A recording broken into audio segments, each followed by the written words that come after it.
श्री रामचरितमानस बालकांड चौपाई अर्थ सहित जो भी मनुष्य इस पाठ को पढ़ता है या सुनता है उसकी सारी मनोकामनाएं पूर्ण होती है। खास करके जो गर्भवती महिला है पूरी बालकांड अवश्य सुने, अवश्य पढ़ें। तभी तो राम और कृष्ण जैसे बालक होंगे। और कौन सी आप गलतियां कर रहे हैं, भूल से भी ये 12 गलतियां नहीं करें। आज जो हम आपको बताने जा रहे हैं 12 उपाय है, ये भूल से भी ना करें, आपकी सारी मनोकामना पूर्ण होगी। आप ये उपाय करके देखें। आज बालकांड में 136 से हम पढ़ने जा रहे हैं। प्रेम से बोले हर हर महादेव। असुर सुरा विष संकर पुरमामनि चारु, स्वार्थ साधक कुटिल तुम सदा कपट व्यवहारु। असुरों को मदिरा और शिवजी को विष देकर तुमने स्वयं लक्ष्मी और सुंदर मणि ले ली। तुम बड़े धोखेबाज और मतलबी हो, सदा कपट का व्यवहार करते हो।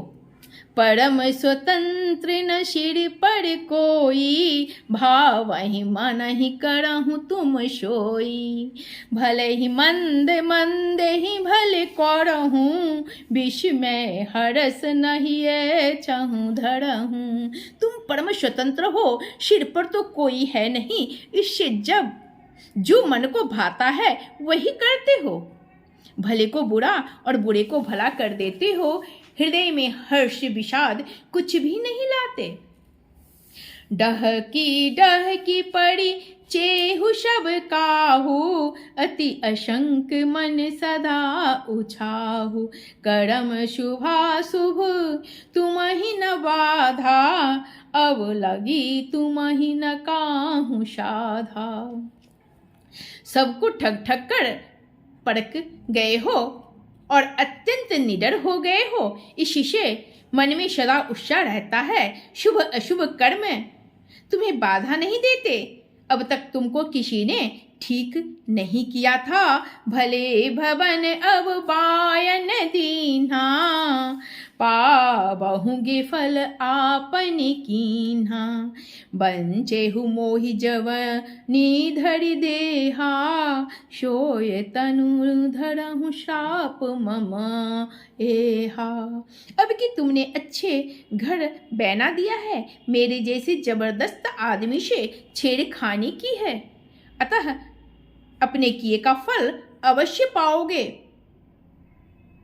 जिस शरीर को धारण करके तुमने मुझे ठगा है, तुम भी वही शरीर धारण करो। यह मेरा शाप है, इसलिए अच्छे कर्म करना चाहिए।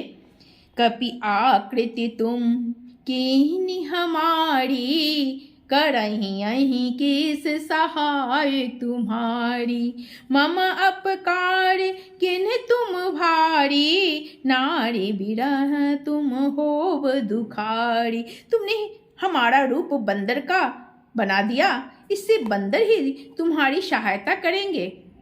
मैं जिस स्त्री को चाहता था उससे मेरा वियोग कराकर तुमने मेरा बड़ा अहित किया है, इससे तुम भी स्त्री के वियोग में दुखी होगे। ध्यान से देखिएगा, सुनिएगा। शाप शीश धरि हर्षि प्रभु बहु विनति किन, निज माया के प्रबलता करश कृपा निधि लिन। सांप को सिर पर चढ़ाकर हृदय में हर्षित होते हुए प्रभु ने नारद जी से बहुत विनती की और कृपा निधान भगवान ने अपने माया की प्रबलता खींच ली। जब हरि माया दूर निवारी, नहीं तहरा माना राजकुमारी। तब मुनि अति सवित हरि चढ़ना, गहे पाही प्रंतारित हरना। जब भगवान ने अपनी माया को हटा लिया तब वहां न लक्ष्मी ही रही न राजकुमारी ही, तब मुनि ने अत्यंत भयभीत होकर श्री हरि के चरण पकड़ लिए और कहा, हे शरणागत के दुखों को हरने वाले, मेरी रक्षा कीजिए। मृषा हो मम शाप कृपाला, मम इच्छा कह दीन दयाला। मैं दुर्वचन कहे बहु तेरे, कह मुनि पाप मिटहि किमि मेरे। हे कृपालु, मेरा शाप मिथ्या हो जाए। तब दिनों पर दया करने वाले भगवान ने कहा कि यह सब मेरी ही इच्छा से हुआ है। मुनि ने कहा, मैंने आपको अनेक खोटे वचन कहे हैं, मेरे पाप कैसे मिटेंगे।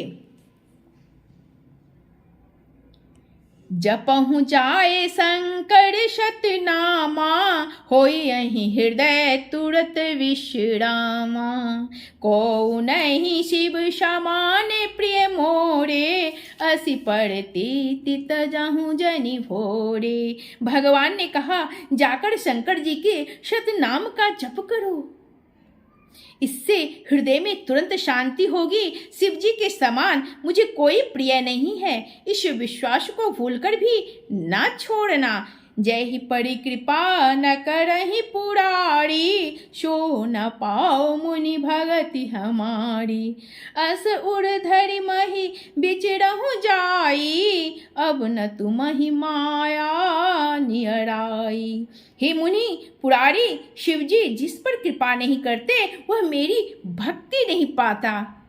हृदय में ऐसा निश्चय करके जाकर पृथ्वी पर विचरो, अब मेरी माया तुम्हारे निकट नहीं आएगी। बहुविधि मुनि ही प्रबोधि, प्रभु तब भये अंतर ध्यान।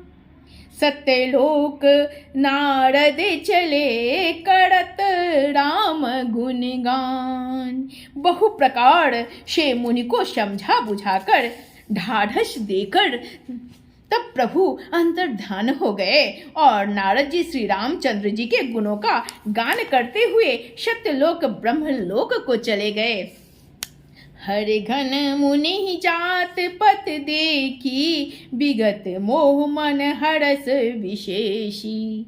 अति शोभित नारद पहियाए, गहि पद आरत बचन सुनाय। शिव जी के गणों ने जब मुनि को मोह रहित और मन में बहुत प्रसन्न होकर मार्ग में जाते हुए देखा, तब वे अत्यंत भयभीत होकर नारद जी के पास आए और उनके चरण पकड़कर दीन वचन बोले।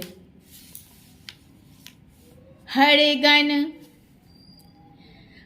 गण मम विप्र मुनिराया, अपराध किन फल पाया। शाप अनुग्रह करहु कृपाला, बोले नारद दीन दयाला। हे मुनिराज, हम ब्राह्मण नहीं हैं, शिव जी के गण हैं। हमने बड़ा अपराध किया जिसका फल हमने पा लिया।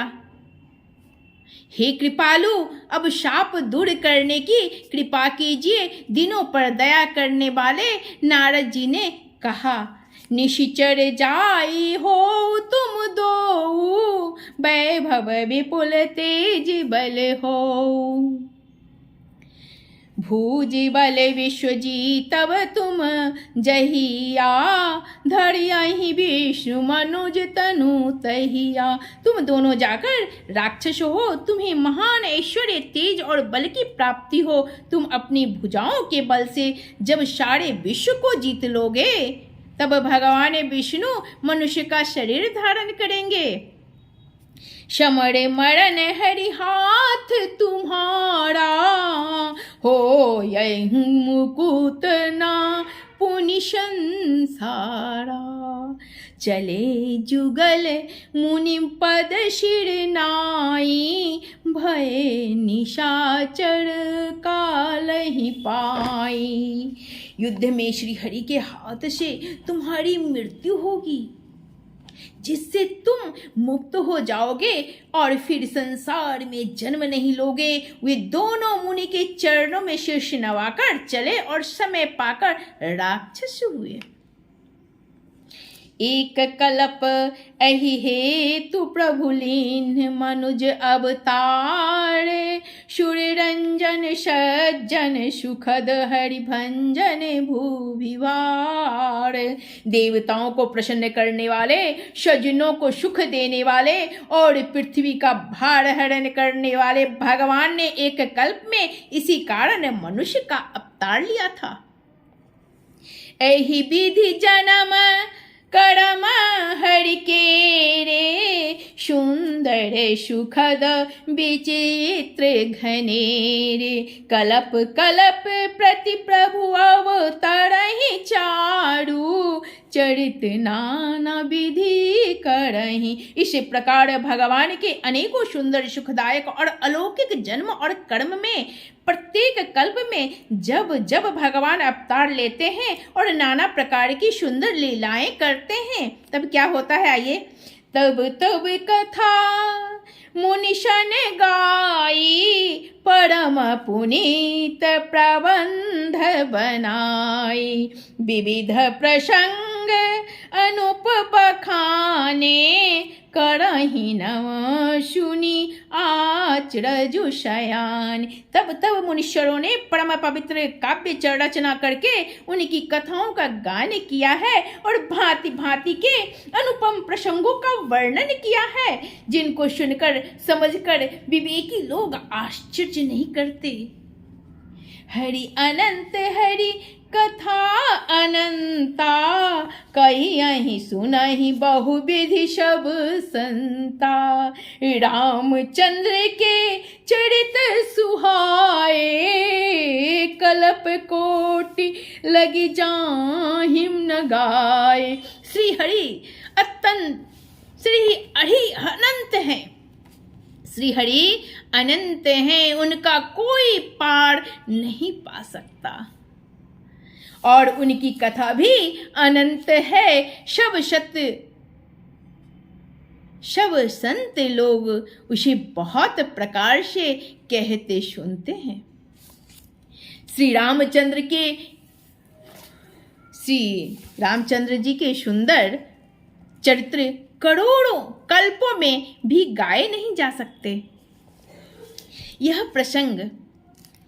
प्रसंग में कहा, भवानी हरि माया मोहि मुनि ज्ञानी, प्रभु को तुकी प्रणत हितकारी, सेवत सुलभ सखल दुखहारी।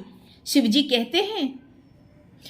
कहते हैं हे पार्वती, मैंने यह बतलाने के लिए इस प्रसंग को कहा है कि ज्ञानी मुनि भी भगवान की माया से मोहित हो जाते हैं। प्रभु कौतुक की लीला में है और नारायण गत का हित करने वाला है। वे सेवा करने में बहुत सुलभ और सब दुखों के हरने वाले हैं। सुर नर मुनि कौहुम नाहिम, जेहि न मोह माया प्रबल, अश विचारी मन माहिम, भजहि महामाया पति हहीं। देवता मनुष्य और मुनियों ने ऐसा कोई नहीं है, देवता मनुष्य और मुनियों में ऐसा कोई नहीं है जिसे भगवान की महान बलवती माया मोहित न कर दे। मन में ऐसा विचार कर उस महामाया के स्वामी प्रेरक श्री भगवान का भजन करना चाहिए। अपर हेतु सुनु शैल कुमारी, अपर हेतु सुनु शैल कुमारी, कहूँ विचित्र कथा विस्तारी, जहि कारण अज अगुण अरूपा, ब्रह्म भयं कौशलपुर भूपा। हे गिरिराज कुमारी, अब भगवान के अवतार का अब दूसरा कारण सुनो। वो क्या कारण है? मैं उसकी विचित्र कथा विस्तार करके कहता हूँ, जिस कारण से जन्म रहित, निर्गुण और रूप रहित अव्यक्त सचिदानंद घन ब्रह्म अयोध्यापुरी के राजा हुए।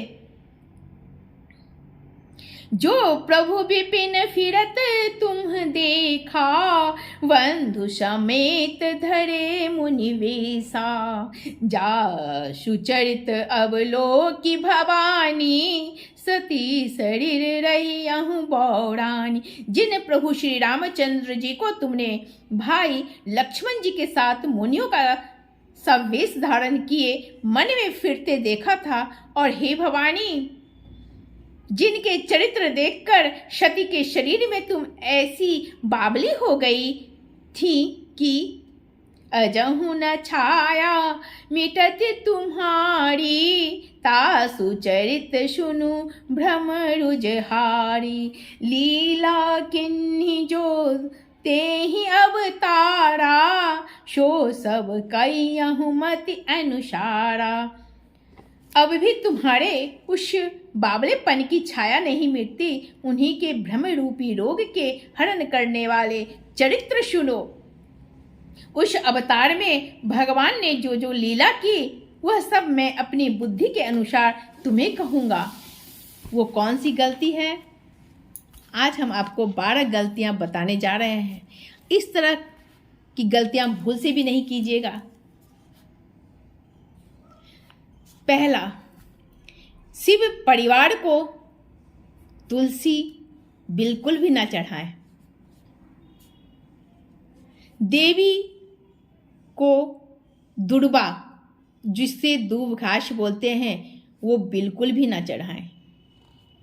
2 शंख, 2 शिवलिंग, 2 शालिग्राम एक ही घर में ना रखें। विष्णु भगवान के तिलक में चावल बिल्कुल भी ना चढ़ाएं। क्रोधित मुद्रा वाले तस्वीर अपने पूजा घर में नहीं लगाएं। 3 गणपति की मूर्तियां मंदिर में नहीं रखनी चाहिए। खंडित मूर्ति की भी पूजा बिल्कुल भी ना करें, भूल से भी ना करें। रविवार को तुलसी ना तोड़ें और ना जल चढ़ाएं तुलसी में। एकादशी को भी तुलसी में जल नहीं चढ़ाना चाहिए, क्योंकि इसका कारण है क्योंकि तुलसी माता विष्णु जी के लिए व्रत रखती हैं, निर्जला व्रत रखती हैं। इसलिए एकादशी को भी तुलसी में जल नहीं चढ़ाना चाहिए। शाम में दीपक लगा सकते हैं आप। शिव भगवान को, भोलेनाथ को भूल से भी कुमकुम रंगोली नहीं चढ़ानी चाहिए। रोजाना की पूजा में आप एक निश्चित समय बना लें। अगर आप उस निश्चित समय पे पूजा करते हैं तो अवश्य ही आपकी सारी मनोकामनाएं पूर्ण होगी। आप सोचते होंगे कि पैसा तो बहुत आते हैं, लेकिन पैसा टिक नहीं पाते, बीमारी में चली जाती है, इधर उधर चले जाते हैं। तो इसी वजह से ये सब आप गलतियां भूल से भी ना करें और पूजा का एक समय, निश्चित समय बांध लें। तुलसी को दांतों से नहीं चबाना चाहिए, इससे आपके दांत भी कमज़ोर हो जाते हैं। प्रेम से बोले हर हर महादेव, लक्ष्मी नारायण की जय। राधे राधे, कृष्णा कृष्णा।